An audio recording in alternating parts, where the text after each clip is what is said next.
So this deck I would not say for beginners at all. I got this as my first tarot deck and it confused the hell out of me. And it did not help me learn the tarot, which is part of the reason why I'm still kind of struggling to learn the tarot, because I have been doing it for a year now. Approximately.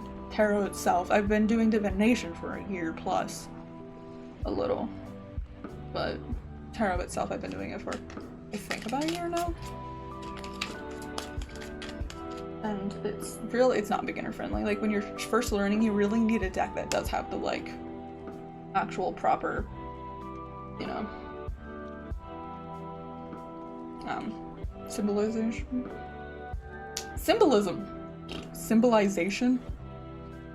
Oh, that's the right word. But yeah. What card is that? What? Ah! The other scary card that everyone's afraid of. Brave Swords. Heartbreak. Depression. Tower on the bottom yet again after I just shoveled it. My god.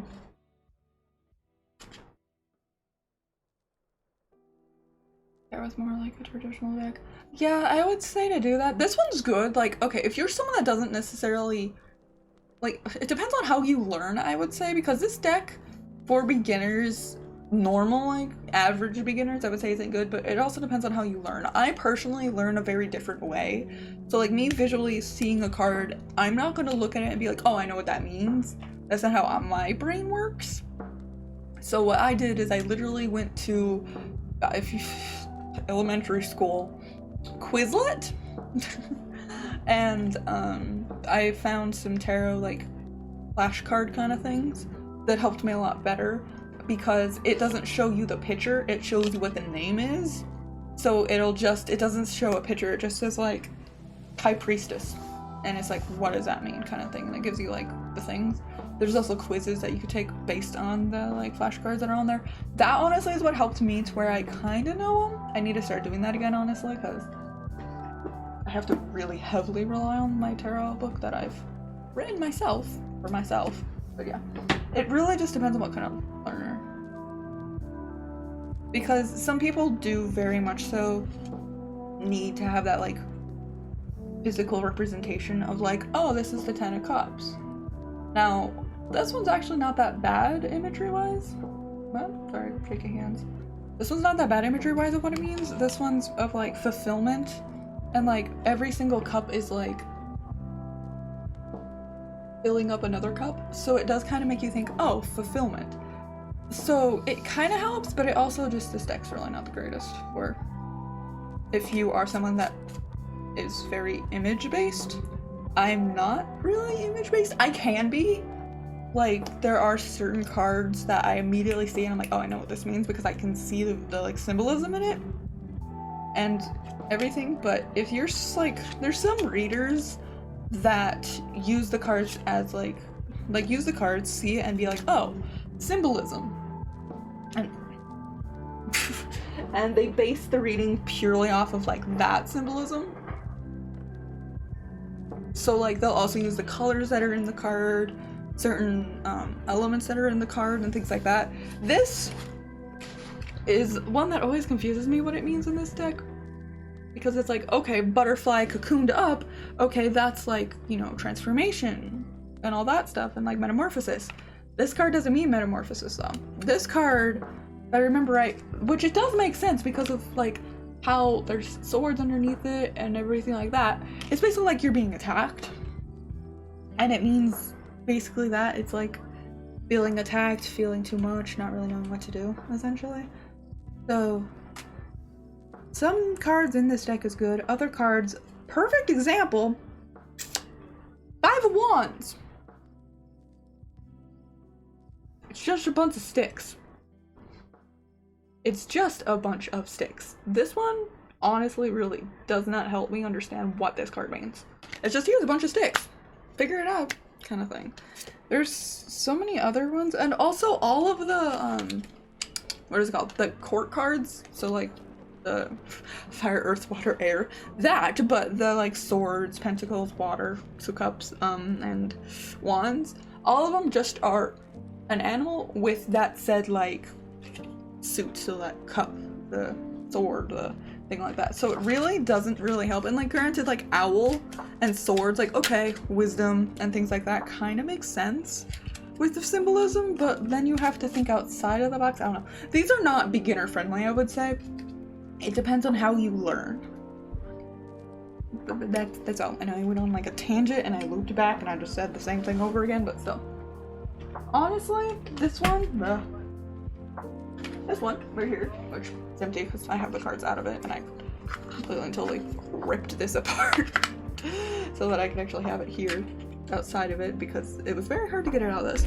But the Everyday Tarot by Biddy Tarot, honestly, is a really good simplistic deck that helps. Because of the fact it's very different. This is the, and it's also pretty cheap. This is like, I think $15 maybe. So you can kind of, this is like the travel size. So you can get the Everyday Tarot for like $15 to try out tarot. Say maybe you actually don't like tarot and you're very much an oracle reader. I prefer oracle, but when I'm doing card pulls for others in a free way, I do kind of sometimes tend to pull to tarot just because it's more well known than oracle. But sometimes I'm just not in the mood for tarot, so I have oracle cards. I only have 2 tarot decks. So with these, they're very much so easy. Like that deck, the tower card and the Wild Unknown Tarot makes sense, very much so. But this is the traditional artwork for a tarot card. Tower. It's, you know, an actual tower on fire. And like being burnt and people falling out of it because it's a whole thing. And then, let's see. And the knights and things like that aren't just like, you know, a random animal. No, it's not random, but like an animal with that thing. It's a person with like fish on them holding a cup and everything has fish and water is around it because this is very much like water, fish, cups, emotions. I'm trying to find the like 5 of Wands in this because the 5 of Wands in that one is utter and complete bullshit essentially. Well, that's 8 of Wands. I want the 5. The 5 of Sticks, please. 9, 3, cup. 5 swords. I really gonna want them.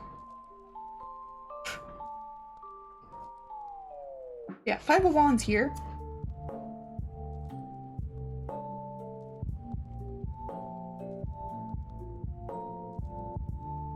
Is very different than the other one, because the other one just is 5 sticks. 5 of Wands is like fighting. I'm pretty sure it's all like fighting and stuff like that. I'm gonna have to look it up because I don't honestly 100% know. And I can't really trust myself with that because I'm still learning it. Which honestly, I think I'm always gonna learn, frankly. But pretty sure 5 of Wands does mean like a fight and inner turmoil and things like that. Yeah, competition, conflict, rivalry, disagreements, tension. And it makes sense because all of the wands are like crossed. So they're basically like staffs and they're like fighting, obviously. So it makes sense. The imagery in this deck really makes sense. So it's very simplistic art. So it kind of helps you to focus specifically on just the imagery. So no colors, no other like correspondence like that. It just helps you with certain things, and it's honestly really nice. And again, it's cheap. It's like $15 for the like travel size. And granted, I will admit the travel size is a little hard to shuffle. Not this way. This way it's fine to shuffle. This is not that hard. It's fine. But it is a little difficult to shuffle the like traditional way of you like shuffling cards, in the sense like you split it in half and you grab them and you put them like this, and then you shuffle them like this. These are very difficult to do that with because of how like small they are, and also how thick they are. It makes it a little difficult to do that, but you can, trust me. You just have to get the right angle and you can.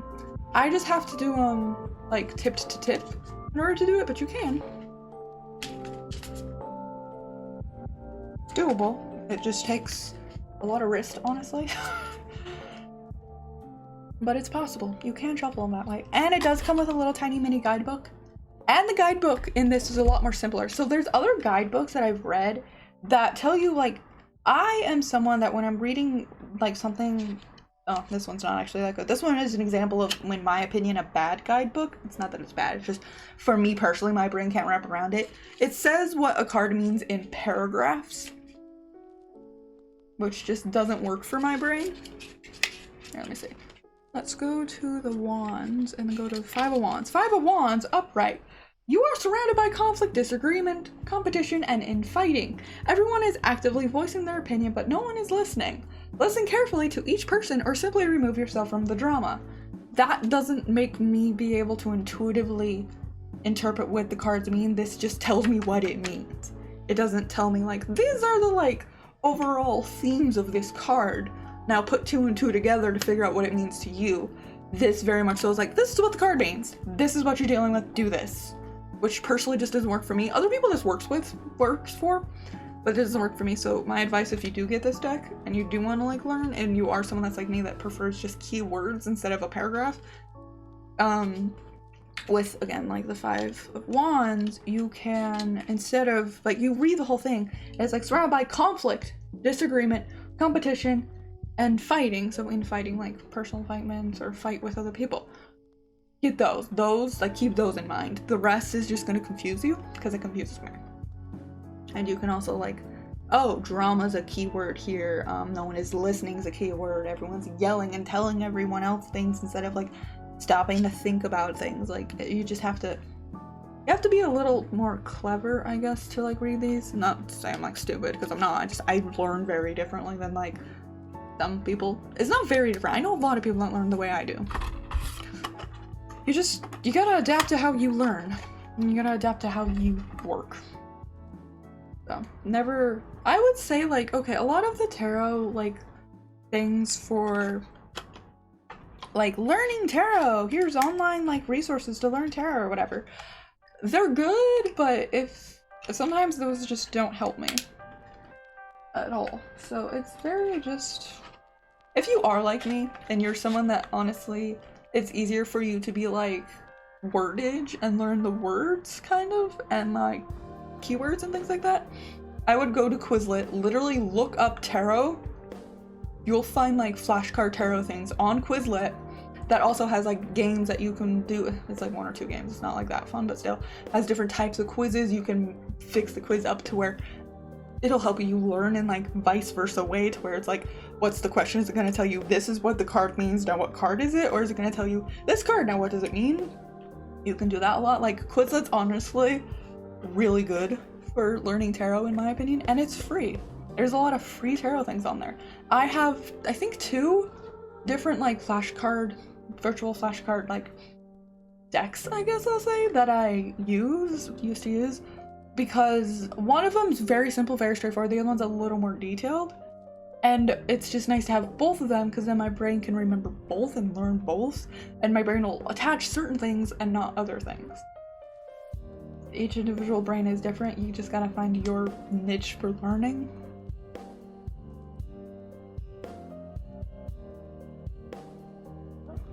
That is honestly why I wrote my own little tarot book, which is my own little like guidebook for like what each card means. I literally just have like, I have a little like sentence of like overall kind of what the card means, like sentence wise, which usually is like sometimes 5 to like 3 to like 7 words. One of them like is really long, honestly. But yeah, so it's like the Five of Wands. Here I have, what's the story behind it? It's like a battle for dominance.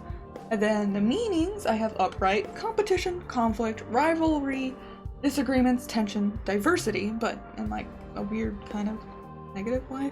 Sometimes it's not negative. And then reversed, inner conflict, avoiding conflict, non-confrontational, release tension, respecting differences. Like, having it as a keyword makes me be able to put 2 and 2 together, not put 2 and 2 together. Sometimes that keyword doesn't actually like apply to this specific situation, but this keyword does instead of the other one. Like, not every single keyword needs to apply. And then I also have the suits. So, I mean, my handwriting's not honestly that bad, but see. I have the suits. So the suits, I have like what the suits represent. So the suit of cups, emotions, relationship, love, intuition, habits, subconscious, and creativity. And then I have what the element is, which is water, what the season is, which is spring, what direction it represents, which this and fire gets mixed up a lot of times, and it's really weird. Everything I've read for years, because I used to do this before too, but not really, and I don't mean tarot or witchcraft really, but I used to know like water represents this. Like I knew what the elements represented in the sense of like this element was this compass point. So water is west. Always been like that for me, but sometimes it's considered east, which also doesn't make sense. Now the other thing that makes me even more kind of mad is the fact that like water sometimes doesn't mean winter. I mean not winter, water sometimes will mean like winter or something instead of spring. And I'm like, no, water means spring. It's always made sense like that to me, at least, you know? So it's weird. And then like, what like energy does it have, masculine or feminine, which I don't really ever look into that kind of stuff because I have a weird conflict with that. I'm still kind of trying to learn that, so I try just not to put that in my readings necessarily. What zodiacs represents, the obvious water signs. What realm, so like the heart, the brain, the feeling of like physical, the like stomach and things like that. I don't actually remember exactly what it is. So the suits represent heart, obviously, because love, emotions, feelings, heart kind of thing. And then what playing card it represents, so that's like Lamort kind of stuff, or Lamornd? I don't know how to pronounce that. But I used to use tarot, I used to use these cards actually. Just because, fuck it. Just because every single card in this deck is a little different. So all the knights are a little different. So it kind of gave me tarot vibes before I ever got a tarot deck. And honestly, if you really want to do that, and like get into tarot but you don't know if tarot is for you, get a playing card deck, look up the correspondence with playing cards and tarot, go with that. You won't have the major arcana, but you'll have like all of the minor arcana. For the most part, you'll miss like one from each suit because all the pages are kind of gone. In the sense of actual page, not pages as in pages. But do that before you get a tarot deck. I did this for 3 months before I got a tarot deck. Maybe longer, actually, before I got a tarot deck. So there's that, and then the alternatives, it's suit of cups, suit of chalices, suit of goblets, you know. So this is like a very good one. And then for, I also have like what the major arcana in general represents, you know, things like that. Ooh. So it's like, oh, it's 22 cards, major arcana tells the reader this. It's on a journey, each individual journey. That is one thing I'm still trying to learn, is how to make the cards correlate, in the sense of like, if I pull 2 major arcana cards, I don't go, oh, you're in this kind of stage of your journey. I just kind of read them like normal cards that are just maybe longer term. It's weird. But these cards have a deep meaning and opportunities to be interpreted differently within each reading. Having one of these cards in a reading often sets the tone for the rest of the reading. Often also means like this is a long-term thing, not just a short-term thing, because it's a major card. And then I also have what the minor arcana means. You know, there's still so much more I could add to this, and there's a lot I want to add to this because I have a lot of empty pages, honestly. Like, God, it ends here, doesn't it? Yeah, it ends here. So all of this back here, it's just empty pages. So I want to add so much more, and I have a lot more that I can right now because I found a book that I really liked, so I like took notes from it. And then I have minor arcana, that 56 cards in the major arcana represent more detailed aspects of the life within a journey. There are 4 suits within 14 cards each. There are 4 suits with 14 cards each. The suits represent each part of one's lifelong journey. The wands, cups, swords, and pentacles have all main symbolism. Wands, creativity; cups, emotions, love; swords, knowledge; pentacles, practicalities. Each is also associated with an element. Wands, fire; cups, water; sword, air; pentacles, earth. There are 4 court cards and suits: king, queen, knight, and page. That's just kind of like general overall, this is what a major arcana card is, kind of thing. And then you go on, and it's like the wands, the swords, the cups, pentacles. And then I literally have all of this free real estate. It's literally like a quarter of the card, almost half the card. It's not card, it's a book. And I got this book for like $5 at Walmart. And I actually technically have it upside down. Because I liked how this little detail looked. It looked cool, so I wanted it on the front. And then I wrote this with just certain markers. So yeah.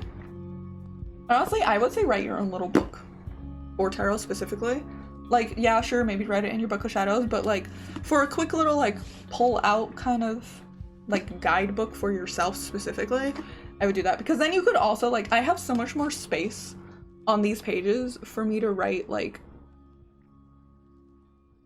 so much more, you know? I have like so much space here. So I could also write like my own personal correspondences with the cards, which I did at first, but then I stopped because I realized I didn't really know how to do that yet. So I started with the major arcana and then it just felt weird, so I stopped. So,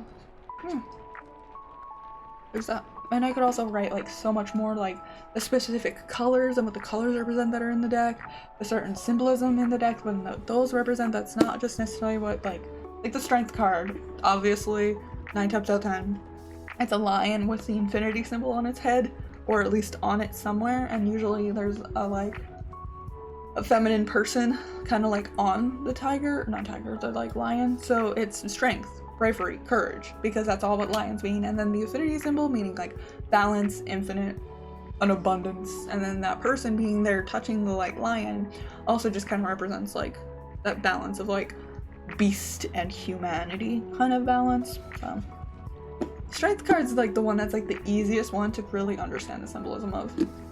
Going on like a tangent, but honestly it's kind of educational, so I'll take it. Didn't really talk about it that much because I don't really feel like I'm like smart enough to. Also, yes, I have Harry Potter stuff. Yes, I'm wearing technically the Harry Potter inspired shirt. I don't deserve to live in the closet. Trans rights are human rights. Get fucked, you JK bitch. Who? Yes, I'm wearing weird pants. I don't want to talk about it. Okay. I'm wearing comfy pants, okay? Leave me alone. Okay. Yeah. My tarot tangent's done. And if I want to put that on YouTube, if we're on YouTube, subscribe, leave a like, because that's always nice to do. Cool.